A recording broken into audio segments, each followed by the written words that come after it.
Hello दोस्तों, आज हम इकोनॉमिक्स चैप्टर 1 का एमसीक्यू देखने जा रहे हैं। पहला है, विशिष्ट अर्थशास्त्र में सम्मिलित होती है। विशिष्ट अर्थशास्त्र, इसे इंग्लिश में माइक्रो बोलते हैं और अर्थशास्त्र को इकोनॉमिक्स। माइक्रो इकोनॉमिक्स में सम्मिलित होते हैं तो माइक्रो इकोनॉमिक्स छोटे लेवल पे काम करता है। एक व्यक्ति छोटे स्तर पे व्यक्तिगत मूल्य निर्धारण पे, व्यक्तिगत इकाई मतलब 1, 2, 4 पे बात करता है। ऐसा नहीं, पूरे देश के लेवल पे मैक्रो लेवल बात करता है, जिसे समशिष्ट अर्थशास्त्र कहते हैं। देखिए, तो विशिष्ट अर्थशास्त्र में सम्मिलित होता है तो इसमें क्या है, व्यक्तिगत इकाई, छोटे छोटे चर, व्यक्तिगत मूल्य निर्धारण, तो उपर्युक्त सभी हो जाएगा डी। देखिए, उपभोक्ता व्यवहार का अध्ययन किया जाता है। उपभोक्ता मतलब consumer behaviour is studied in. उपभोक्ता का व्यवहार, जो कंज्यूमर होते हैं, जहाँ सपोज, एक मिनट, एग्जाम्पल से एक समझिए, दूसरा का एग्जाम्पल। सपोज एक बिजनेसमैन है, ए क्या है, बिजनेसमैन, और बी है कंज्यूमर। कंज्यूमर तो जानते होंगे, जो किसी भी प्रोडक्ट का यूज करता है। सपोज मैं इस पेन का यूज करता हूँ, तो इस पेन का जो मैं यूज कर रहा हूँ, इस पेन का मैं कंज्यूमर हूँ, और जो इस पेन को बेचते हैं वो बिजनेसमैन होते हैं। जो इस पेन को बेचते हैं वो बिजनेसमैन, ये हो गया। और जो यूज करता है वो कंज्यूमर, और जो सेल करता है वो बिजनेसमैन होता है। तो यही बोलता है, उपभोक्ता व्यवहार का अध्ययन किया जाता है। तो ये बिजनेसमैन किसका अध्ययन करेगा, ये कंज्यूमर बिहेवियर, कंज्यूमर का। तो कंज्यूमर कितने का अध्ययन करेगा, 1 का, 2 का, ऐसे ही अध्ययन करेगा, 10 का अध्ययन करेगा, उसी से ये डिसीजन लेता है। तो ये छोटे स्तर पे होता है, तो छोटे स्तर पे होने के कारण इसे क्या बोलेंगे, माइक्रो इकोनॉमी। और माइक्रो इकोनॉमी की हिंदी में क्या बोलते हैं, विशिष्ट सूक्ष्म अर्थशास्त्र। देखिए, माइक्रो लेकिन हिंदी में चेंज है, उससे पर्यायवाची है सूक्ष्म अर्थशास्त्र, इंग्लिश माइक्रो इकोनॉमिक्स। शायद आपको समझ आया होगा एग्जाम्पल से। देखिए, तीसरा क्वेश्चन क्या है, विशिष्ट अर्थशास्त्र के अंतर्गत निम्न में किसका अध्ययन किया जाता है। विशिष्ट मतलब माइक्रो इकोनॉमी में किसका अध्ययन किया जाता है। तो अभी बताए थे, माइक्रो इकोनॉमिक्स में एक व्यक्ति, 2 व्यक्ति का अध्ययन किया जाता है, 10 का अध्ययन किया जाता है, पूरे का अध्ययन नहीं किया जाता है, संपूर्ण भारत का अध्ययन नहीं किया जाता है। एग्रीगेट इकोनॉमी मतलब पूरे अर्थशास्त्र का अध्ययन नहीं किया जाता है। यहाँ पे देखिए क्या बोल रहा है, ऑप्शन ए है व्यक्तिगत इकाई। यहाँ पे देखिए, विशिष्ट अर्थशास्त्र में सम्मिलित होती है व्यक्तिगत इकाई। तो यही क्वेश्चन है, तीनों सेम ही है, व्यक्तिगत इकाई, इसका आंसर हो जाएगा ए। लेकिन दूसरा ऑप्शन देखते हैं, आर्थिक समग्र।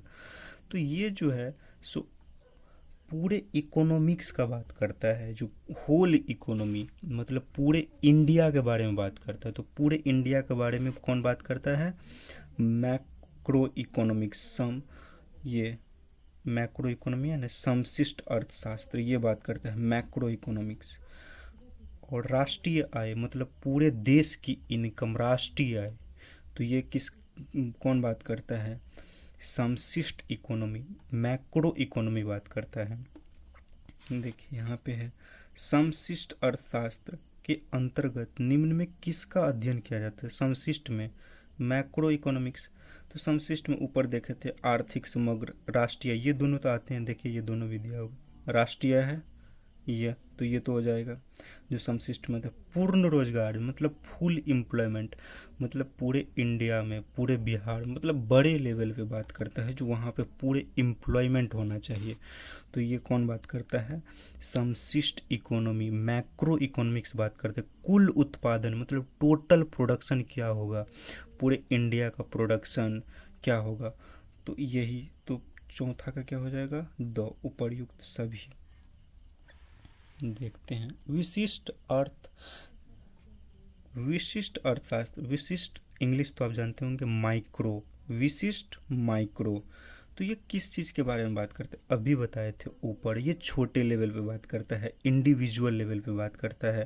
तो क्या बोल रहा है? वस्तु कीमत निर्धारण। देखिए यहाँ पे मैंने बोला था आपको, बिजनेसमैन क्या बेचता था? कंज्यूमर को ये पेन बेचता था, पेन, एक पेन सेल करता था। तो यहाँ पे पेन बेच रहा था, तो ये पेन का प्राइस कौन डिसाइड करेगा? ये बिजनेसमैन डिसाइड करेगा। तो एक पेन का प्राइस तो डिसाइड कर सकता है, लेकिन पूरे इंडिया में पेन का प्राइस क्या होगा ये थोड़ी ना डिसाइड करेगा। तो ये तो एक पेन का डिसाइड तो किस लेवल पे होता है? ये माइक्रो लेवल पे होता है, विशिष्ट अर्थशास्त्र में होता है। तो वस्तु की कीमत निर्धारण, प्रोडक्ट प्राइस डिस्क्रिमिनेशन, ये कहाँ होता है? विशिष्ट अर्थशास्त्र में। साधन कीमत निर्धारण, फैक्टर प्राइस डिस्क्रिमिनेशन, ये भी कहाँ होता है? मतलब इसमें जो यूज होता है फैक्टर, वो आर्थिक कल्याण, इकोनॉमिक वेलफेयर। तो ये भी बात करता है इकोनॉमिक वेलफेयर के बारे में। तो उपर्युक्त सभी हो जाएगा, 5 का 2 हो जाएगा, उपर्युक्त सभी। उत्पादन के निम्न में कौन कौन से साधन हैं? तो उत्पादन कैसे होता है? उत्पादन करने, किसी चीज़ का प्रोडक्ट करते हैं, उत्पादन करेंगे तो उसके लिए तो लैंड चाहिए ही चाहिए। फिर इस लैंड पे काम करने के लिए कोई लेबर तो चाहिए, तो लैंड, लेबर हो गया। फिर कैपिटल तो चाहिए, बिना पैसा का तो लेबर काम ही नहीं करेगा, कैपिटल भी चाहिए। तो लैंड, लेबर, कैपिटल तीनों हो जाना चाहिए उत्पादन किसी भी। सपोज देखिए, एक मिनट, आप गेहूं उत्पादन करते हैं, वीट, इसे इंग्लिश में गेहूं को वीट बोलते हैं।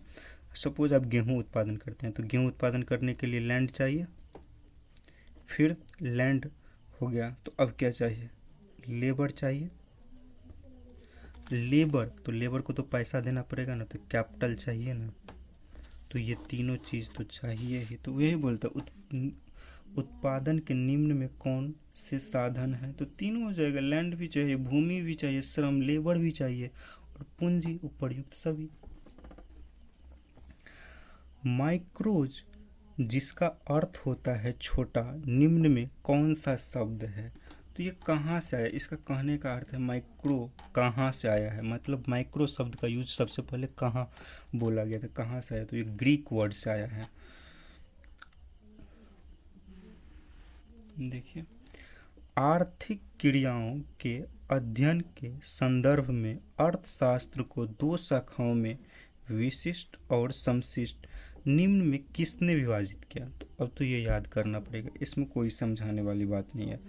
तो अब बोल रहा है जो माइक्रो और मैक्रो, मतलब माइक्रो और मैक्रो को किसने डिफाइन किया, किसने विभाजित किया, मतलब दोनों को?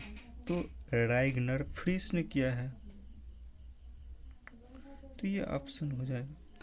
Thank you for watching this video. आज हम 8 MCQ देखते हैं, कल शेष MCQ जितना है 20 तक है इसमें, तो कल 12 MCQ देखेंगे। Thank you for watching this video.